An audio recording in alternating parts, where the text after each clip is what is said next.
चिश्ती साहब, सबसे पहले तो मैं जानना चाहूँगी कि डोनाल्ड ट्रंप का जो खिताब है, what's your take on it?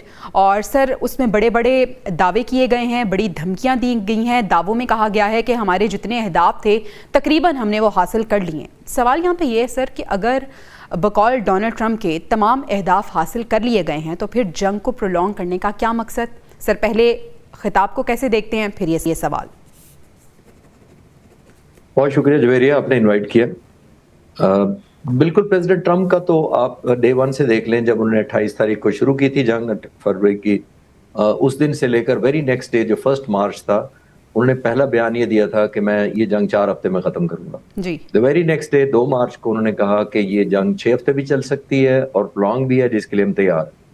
फिर उन्होंने चंद दिन गुजरे, 19 मार्च को तकरीबन जब 18 दिन के करीब 19 दिन हो चुके थे, तो उन्होंने कहा अगर मैं चाहूं तो जंग 2 सेकंड में खत्म कर सकता हूं। फिर 22 मार्च को जब स्ट्रेट ऑफ हॉर्मुज़ का कंट्रोल चला गया, तो प्रेसिडेंट ट्रंप ने कहा कि अगर ईरान ने 48 घंटे में स्ट्रेट ऑफ हॉर्मुज़ ना खोला तो मैं बहुत तबाही मचाऊंगा ईरान। फिर उसी से अगले दिन 23 मार्च को कहा कि मेरी बड़ी कामयाब मुज़ाकरात चल रहे हैं ईरानी लीडरशिप के साथ।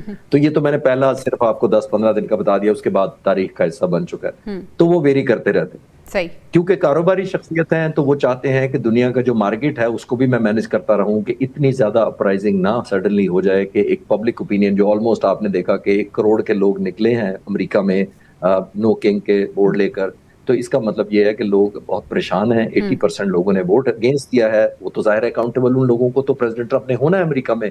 हम और आप तो बेशक फर्क जितना मर्जी सफर करें।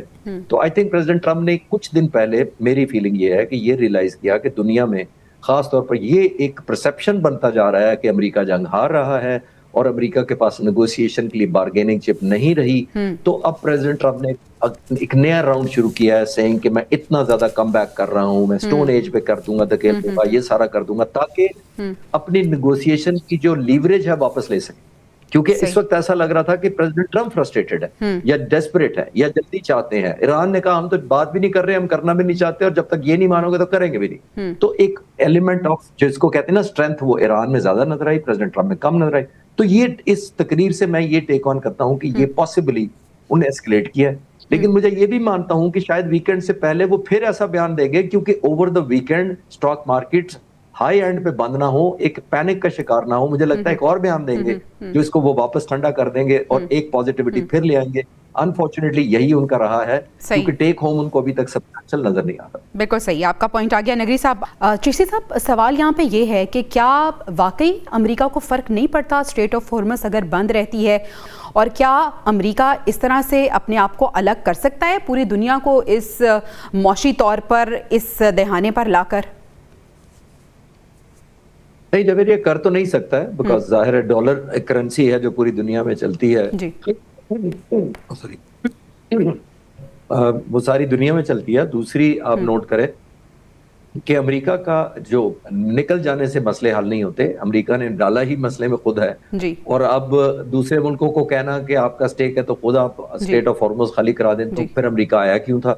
फिर वो चलने देते। अगर आपका ताल्लुक नहीं है या आपकी डिपेंडेंसी इतनी नहीं है, तो फिर आपको स्टेट ऑफ हॉर्मुज़ तक आने की क्या जरूरत थी? ये तो उन्होंने एक न्यू फाउंड एडवांटेज या मैनिपुलेटिव एडवांटेज या वेपन्स कह लें, जो ईरान के हाथ में दे दिया है। ईरान को आने वाले दिहाइयों के लिए क्लियर हो गया है कि उसके हाथ में एक ऐसा ऑब्जेक्टिव है या मैनिपुलेशन है कि इसको इस्तेमाल करके, पहले वो सिर्फ 4% दुनिया का तेल कंट्रोल करता था ईरान, हालांकि दुनिया में तीसरे नंबर पर था।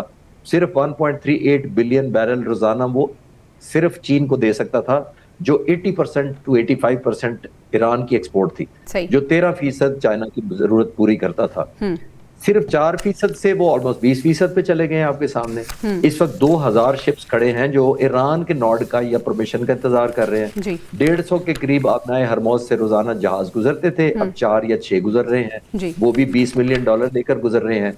तो अमेरिका ने क्या खोया आपनाए हरमौज का? ये एक न्यू एक एलिमेंट ऑफ सरप्राइज कह लें, ये element of control, higher degree of manipulation Iran के हाथ में दे दिया है कि वो जिसको चाहे ना गुजरने दे। तो आने वाले वक्तों में न्यू फाउंड स्ट्रेंथ है ईरान के लिए, अमेरिका की डिपेंडेंसी हो या ना हो, इसमें तो कोई शक नहीं। दुनिया के टॉप 2-3 मुल्कों का जो रिजर्व पॉइंट ऑफ व्यू से अमेरिका का तेल उसके पास है, इसमें कोई शक नहीं है। लेकिन वो पूरी दुनिया का तेल इस्तेमाल करता है, अपना नहीं करता। अपना उन्होंने आने वाले पत्नी हजारों साल के लिए संभाल रखा है। तो ये न्यू थ्रेट है। तभी उन्होंने सर, बरतानिया ने बैनुल अक़वामी समिट बुलाने का ऐलान किया है आबनाए हॉर्मुज़ को खुलवाने के लिए।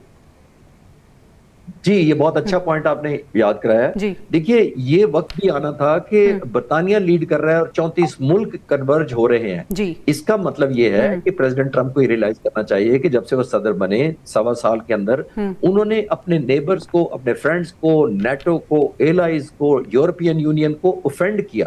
सही। कनाडा के प्राइम मिनिस्टर को पर्सनली बुरा भला कहा, यूरोप को कहा, नेटो को कहा, फिर कहा हमें जरूरत ही नहीं है, हम खुद ही जंग लड़ लेंगे। तो आपने खुद इररिलेवेंट किया। अब वो लोग वही करना चाह रहे हैं जो प्रेसिडेंट ट्रंप कह रहे हैं, तो प्रेसिडेंट ट्रंप को अच्छा नहीं लग रहा। तो ये एक न्यू फाउंड वर्ल्ड ऑर्डर बनने जा रहा है। वो क्या शक्ल इख्तियार करेगा?